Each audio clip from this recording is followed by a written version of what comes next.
Hello and welcome to section 3.1 of our linear algebra notes. Today we're going to talk about determinants, and we'll see what determinants are useful for in future sections, but for now we're just going to do a few formulas. So the first basic formula for a determinant is when you have a 2 by 2 matrix, and we will go ahead and do an example, like let's say 1, 2, 3, 4. To compute the determinant, what you do is you first read down the main diagonal. This is entry A times entry D. And then you subtract out what you get when you read across the opposite diagonal. So this is B times C. And so when you put that together, in this case, you get 4 minus 6, which is negative 2. So I'll go ahead and let you guys do your first quiz. That asks you to take the determinant of a 2 by 2 matrix. Okay, so next we're going to do what's called a cofactor approach to matrix determinants of larger matrices. And this will allow you to take the determinant of any square matrix of any size, 3 by 3, 4 by 4, and so on. At the very end, we'll see a shortcut for 3 by 3 matrices. Okay, so given a matrix A, the submatrix Aij is obtained by deleting the ith row and the jth column. So in this case, we're looking for the A2, 3. So that means I equals 2. We're going to delete the second row, and J equals 3 here. So we're going to delete the third column. And then A2, 3 is what's left. So we now have a matrix 3, 1, 4, 2, negative 1, 3, 5, 0, 0. Okay. And so we're going to use this to compute the determinant. But first, to do that, we need something called a cofactor. So a cofactor is obtained by just taking the determinant of this submatrix, but just also multiplying it by a sign. So in this case, we're looking at C sub 2, 3, and that's saying we do negative 1 to the 2 plus 3 times the determinant of the submatrix A2, 3. And by the way, this negative 1 to the such and such thing, what you can think about it as, it's a little checkerboard pattern, because negative 1 to the 1 plus 1 is going to give you a positive number. And then as you move out along a row, you're going to alternate between positive and negative. And similarly, when you move down a column, you're going to alternate between positive and negative. So if you don't want to actually like add up the indices, you can do it that way. Okay, so in this case though, we then do negative 1 to the 5th times the determinant of, in this case, we delete the second row and third column, and we're left with 4, 0, 0, negative 2. Sometimes you'll have the situation where you're left with a 3 by 3 matrix, right? If you started with a 4 by 4 matrix. And then to compute that determinant, you would have to do this again. We'll see that in a moment. So here then we have negative 1 times AB, which is negative 8 minus 0, and so we end up with a positive 8 as our determinant. Now, positive 8 as our cofactor. Now we want to do the full determinant. So we can take the determinant of any n by n matrix, and actually, by either expanding along a row or expanding down a column. And you get to choose which row or which column you want to take. They all give you the same determinant.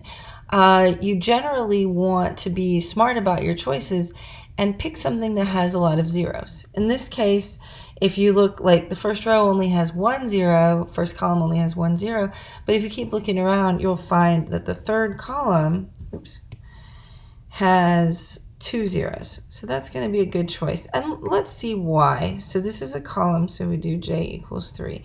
So we'll get pretty far in this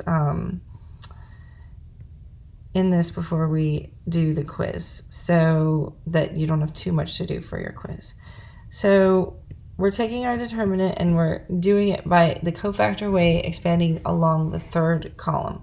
So that means we take A13 times the cofactor 13 plus A23 times the cofactor 23 plus A33 times the cofactor 33, and then finally A43 times the cofactor 43.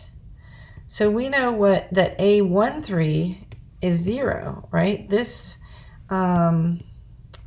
here's our A13, so that's a 0. And same thing with A33. So these terms are going to disappear, and all we're left with is -2, which is our A23, times our cofactor 23, and then we have a -3 for A43 times our cofactor 43. Okay, so let's go ahead a little bit further before we pause and do the quiz. So for -2 times our cofactor 23, remember that what we do to get that is we delete the second row and the third column, and then we do -1 to the, again, 2 plus 3. So if we apply that here, we are going to remove our second row, and then we're always, for these cofactor expansions for the determinant, we're always going to, like in this case, since we're expanding along a column, that's the thing that we delete. So we have -2 times the determinant of this new submatrix,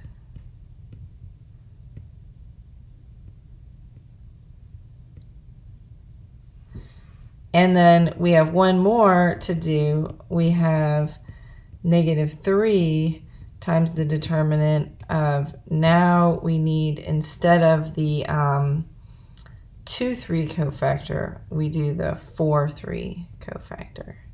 And so we deleted that bottom row.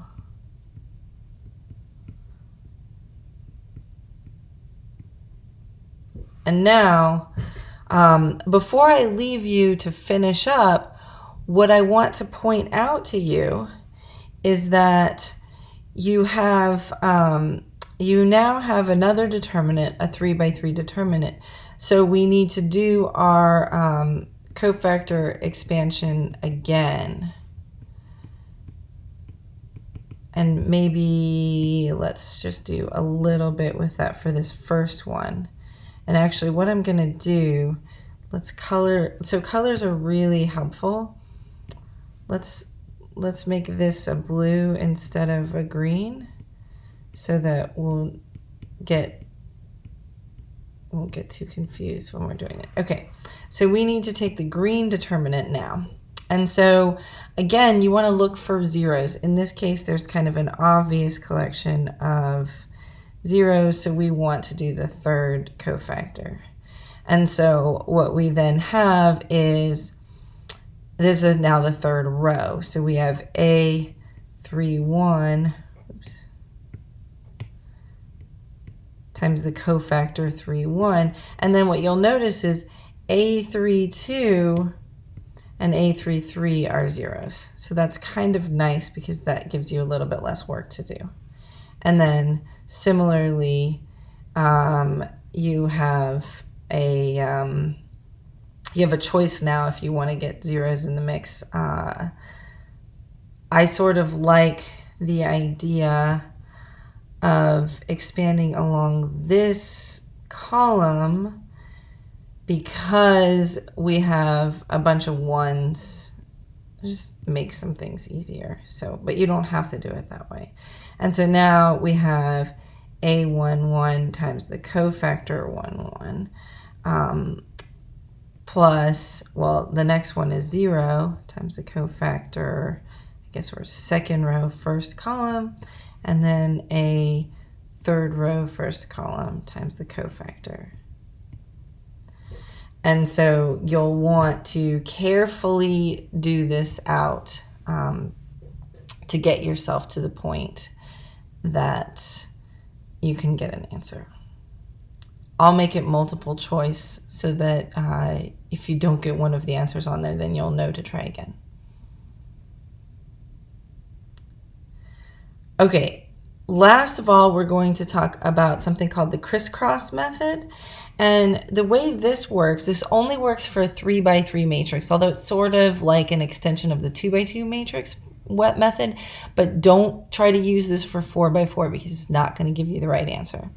But what you do is you multiply along the main diagonal, multiply these three numbers, and then you actually add them up. Oh, and I forgot one thing. You also want to rewrite the first two columns. And you'll realize if you didn't do this, because when you try to do the second diagonal, you have A12 times A23 times A31, and those ones are going to be added together. Well, you need that A31. And then the last time you get the A13 times the A21 from that first column and the A32 from that second column. And you'll notice that you've used all 9 entries in your matrix. Then going back, so those we add together. Then after that, we subtract out the opposite diagonals. So we go the opposite way, but we subtract them. And in a moment, we'll do an example so that this will become more clear. Okay, so we want to use the crisscross method. So we do our first diagonal is a 4, 1, 4. So we do 4 times 1 times 4.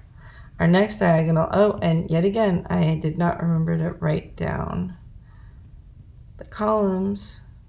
So let's do that.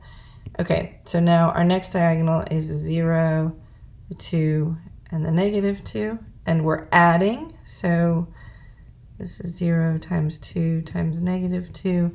And then finally 2 times -3 times -1.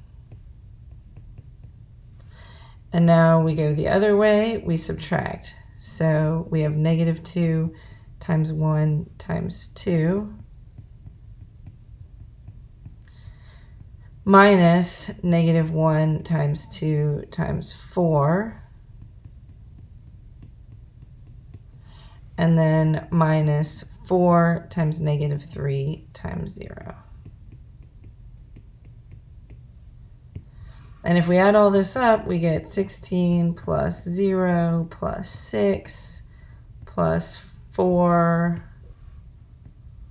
minus -8 and then minus 0.